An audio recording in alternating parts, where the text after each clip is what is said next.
Good afternoon, and thanks for joining us for Living Local, your lifestyle show for everything Charleston. I'm Ashley Meservey. It's Medical Monday here at East Cooper Medical Center, and today we're learning how to maintain a healthy, active lifestyle, especially this time of year as the heat continues to rise in the low country. So we're going to give you advice on what to do in order to make that workout safe and effective. Medical Monday, sponsored by East Cooper Medical Center. Joining me now, Dr. David Geyer. Thanks for having me here. Well, thank you. All right, we're talking today about adults. We've talked about kids before. We're talking about adults getting ready to, if they want to get in shape, and at the summertime, they might have more time than they usually do. Talk about the process for starting that off.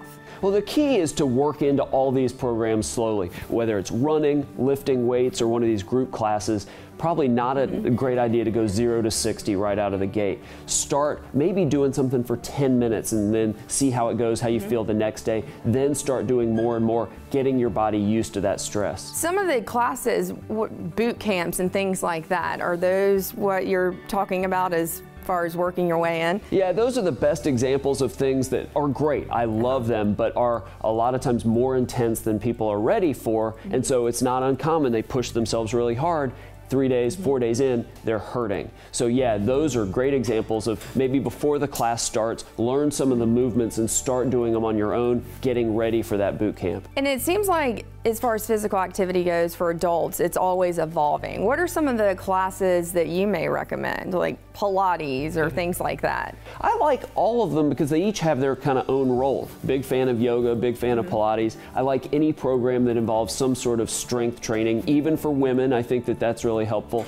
Something, the flexibility like the yoga and Pilates, and then some cardio, be it high intensity interval training that's done in different ways, or more of our steady state cardio, running and biking and things like that. Okay, we're going to talk about flexibility because it's always been a problem for me. How important is it as far as not getting injured though? Oh, you and me both. I am so inflexible. I'm the same way. It is really important. I don't know that it's something that you have to do it because it's going to necessarily make you a better performer, but yeah, to limit the hamstring strains and the calf injuries and things like that. So just a few minutes after you've warmed up, and then at the end of your exercise, yeah, 5 minutes maybe on either end can save you a lot of trips to my office. So not being able to touch your toes does not necessarily mean you're just done, right? Yeah, I mean, I think it really depends on what it is you do, because runners probably don't need to be as flexible as maybe people that do other activities, but there still should be some, because as we get older, our bodies get less and less elastic, so you still need to maintain that flexibility. And obviously in the low country, we know it heats up.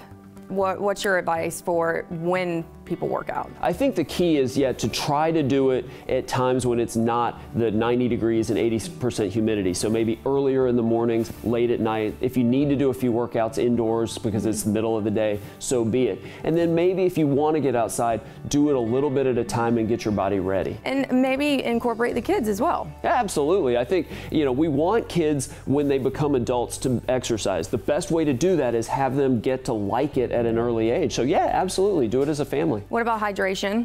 Oh, huge, especially here because it's so humid.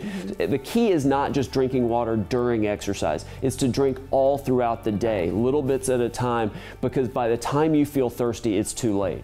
What about the major issue you see or the most common injury you see in here as far as adults go? Yeah, in the nature of sports medicine, we're seeing bone and joint issues. So you're going to see, in my world, knee and shoulder injuries. So especially the boot camps and the group training programs, the weightlifting programs, and then obviously the contact sports. But it can really be any part of the body. And real quick, when should they come in? After how long something's aching or hurting? I mean, I think it's reasonable to give it a day or two, rest, stay off that activity, ice, anti-inflammatory, see how it goes. But if you can't do what you want to do as well as you want to do it, running on flat ground is okay, but running up hills really bothers you, something like that, go get it checked out. Perfect. Well, thank you so much. And of course, for more information, you can log on to their website at eastcoopersportsmedicine.com.